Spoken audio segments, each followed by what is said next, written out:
आकाशवाणी भोपाल से प्रस्तुत हैं प्रादेशिक समाचार।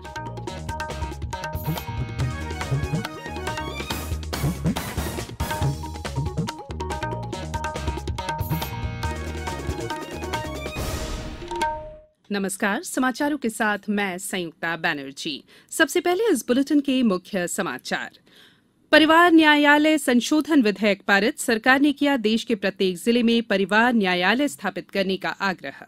प्रदेश के 9 जिलों के लिए सेना में अग्निवीरों की भर्ती के लिए ऑनलाइन पंजीयन की प्रक्रिया आज से होगी शुरू।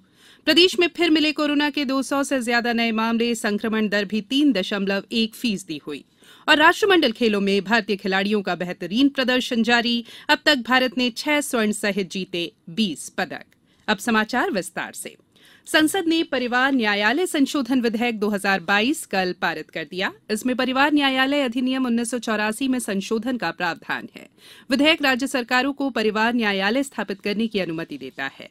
विधि और न्याय मंत्री किरेन रिजिजू ने विधेयक को महत्वपूर्ण बताया। उन्होंने परिवार न्यायालयों को प्राथमिकता देने की आवश्यकता पर बल दिया। सरकार ने राज्यों और उच्च न्यायालयों से देश के प्रत्येक जिले में परिवार न्यायालय स्थापित करने का आग्रह किया है। उन्होंने कहा कि 715 अदालतों में 11 लाख मामले लंबित है और केंद्र ने न्यायपालिका से उन्हें निपटाने का आग्रह किया है। प्रदेश के 9 जिलों के लिए सेना में विभिन्न पदों पर अग्निवीरों की भर्ती के लिए ऑनलाइन पंजीयन की प्रक्रिया आज से शुरू हो रही है, जो 3 सितंबर तक जारी रहेगी। पंजीयन कराने वाले अभ्यर्थियों की भर्ती रैली 27 अक्टूबर से 6 नवंबर तक भोपाल के लाल परेड मैदान में होगी। अग्निपथ भर्ती योजना में पंजीयन ऑनलाइन ही होगा। इच्छुक अभ्यर्थी भारतीय सेना की आधिकारिक वेबसाइट www.joinindianarmy.nic.in पर पंजीयन कर सकते हैं। पंजीकृत अभ्यर्थियों को 7 से 11 सितंबर तक ईमेल द्वारा प्रवेश पत्र भेजे जाएंगे। मुख्यमंत्री शिवराज सिंह चौहान 13 अगस्त को प्रदेश की विशेष पिछड़ी जनजाति बैगा, सहरिया और भारिया के हितग्राहियों को आहार अनुदान योजना की राशि प्रदान करेंगे। योजना में वर्तमान वित्त वर्ष में प्रति माह 2,33,000 से ज्यादा हितग्राहियों को 1,000 रुपए मासिक आहार अनुदान प्रदान किया जा रहा है। मुख्यमंत्री शीघ्र ही पथ विक्रेता और हाथ ठेला चालकों से भी बातचीत करेंगे। मुख्यमंत्री निवास में होने वाले इस कार्यक्रम में हाथ ठेला चालकों के परिवार के सदस्य भी शामिल होंगे। राजधानी में कोल जनजाति के नागरिकों का सम्मेलन भी जल्द ही होगा। दिल्ली में प्रवर्तन निदेशालय ईडी की कार्रवाई के बाद अब भोपाल में मौजूद नेशनल हेराल्ड की संपत्ति की जांच होगी। नगरीय प्रशासन मंत्री भूपेंद्र सिंह ने इस संबंध में आदेश विभागीय अधिकारियों को दे दिए हैं। साथ ही नेशनल हेराल्ड की जमीन का लैंड यूज बदलने वाले तत्कालीन अधिकारियों की भी जांच कराई जाएगी। श्री सिंह का कहना है कि फ्रीडम फाइटर्स के नाम पर जमीन ली गई थी, जिसका कमर्शियल यूज किया जा रहा है। जांच के बाद प्रॉपर्टी सील कराई जाएगी। भोपाल के व्यावसायिक इलाके एमपी नगर में नेशनल हेराल्ड के नाम से भूखंड आवंटित था। वहीं इंदौर में आगरा मुंबई हाईवे पर भी नेशनल हेराल्ड की 22,000 स्क्वायर फीट जमीन है। सूचना और प्रसारण मंत्री अनुराग सिंह ठाकुर ने कहा है कि देश भर में दूरदर्शन और आकाशवाणी केंद्रों को गुणवत्तापूर्ण उत्पादन के लिए नवीनतम उपकरणों से लैस किया गया है। उन्होंने राज्यसभा में बताया कि आकाशवाणी के एफएम चैनलों के श्रोताओं की संख्या कई निजी एफएम चैनलों के श्रोताओं की संख्या की तुलना में अधिक है।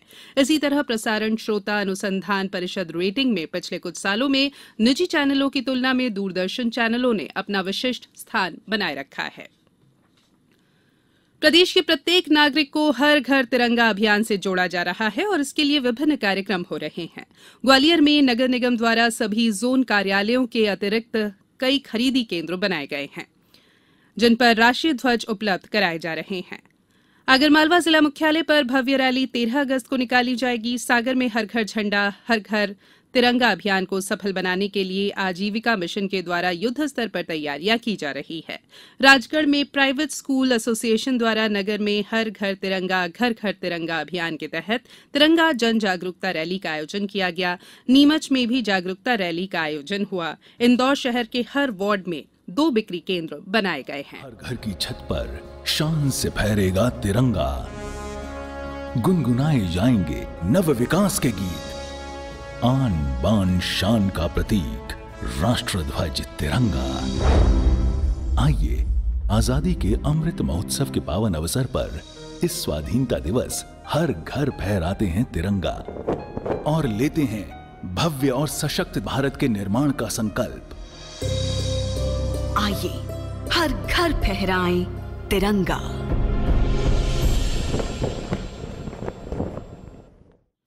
ब्रेक के बाद बुलेटिन में एक बार फिर आप सभी का स्वागत है। प्रदेश में बीते 24 घंटों के दौरान कोरोना के 223 नए मामले सामने आए हैं, जबकि 238 मरीज कोरोना संक्रमण से मुक्त हुए हैं। प्रदेश में कल संक्रमण की दर 3.1 रही। नए मामलों में इंदौर में 72, भोपाल में 53, जबलपुर में 24, सीहोर में 14, ग्वालियर में 11, राजगढ़ में 6 और नरसिंहपुर में 5 संक्रमित मिले हैं। प्रदेश में अब सक्रिय प्रकरणों की संख्या 1464 रह गई है। इधर प्रदेश में कल 79,811 लोगों का टीकाकरण किया गया। इन्हें मिलाकर राज्य में अब तक वैक्सीन के 12,60,63,000 से अधिक डोज लगाए जा चुके हैं। राष्ट्रीय परीक्षा एजेंसी ने कहा है कि सामान्य विश्वविद्यालय प्रवेश परीक्षा सीयूईटी यूजी को प्रशासनिक और तकनीकी कारणों से मध्यप्रदेश में सागर सहित 17 राज्यों के कुछ केंद्रों पर स्थगित कर दिया गया है। एजेंसी ने कहा है कि कुछ परीक्षा केंद्रों के लिए परीक्षा इस महीने की 12 तारीख को आयोजित की जाएगी। अब ये परीक्षा इस महीने की 12 से 14 तारीख के बीच आयोजित की जाएगी। उम्मीदवारों के लिए पहले जारी किया गया एडमिट कार्ड मान्य होगा। खंडवा में पार्श्वगायक किशोर कुमार की जयंती के अवसर पर शहर का गौरव दिवस भी मनाया गया। गौरव दिवस पर नगर पालिका निगम से झांकियों का चल समारोह निकाला गया। इस दौरान मलखम्ब, बैंड, क्विज और फूड फेस्टिवल प्रतियोगिताएं आयोजित की गई। प्रतियोगिता में उत्कृष्ट प्रदर्शन करने वाले प्रतिभागियों को पुरस्कृत भी किया गया। जिला चिकित्सालय खंडवा में भी रंगोली प्रतियोगिता का आयोजन किया गया। बात करेंगे बर्मिंघम में चल रहे राष्ट्रमंडल खेलों की, जिसके 7वें दिन पैरा पावर लिफ्टिंग में पुरुष हेवीवेट वर्ग में भारत के सुधीर ने स्वर्ण पदक जीता, जबकि मुरली श्रीशंकर ने पुरुषों की लंबी कूद में 8.08 मीटर की छलांग लगाकर भारत को रजत पदक दिलाया। राष्ट्रमंडल खेलों के इतिहास में लंबी कूद में किसी भारतीय पुरुष खिलाड़ी का ये पहला रजत पदक है। राष्ट्रमंडल खेलों में भारत अब तक 20 पदक जीत चुका है, जिसमें 6 स्वर्ण, 7 रजत और 7 कांस्य पदक शामिल हैं। मुक्केबाजी में भारत के रोहित टोकर, सागर अहलावत और अमित पंघाल ने भी पदक सुनिश्चित किए। एथलेटिक्स में हिमा दास ने महिलाओं की 200 मीटर दौड़ के सेमीफाइनल में, जबकि मंजू बाला ने महिलाओं की गोला फेंक स्पर्धा में फाइनल में प्रवेश कर लिया है।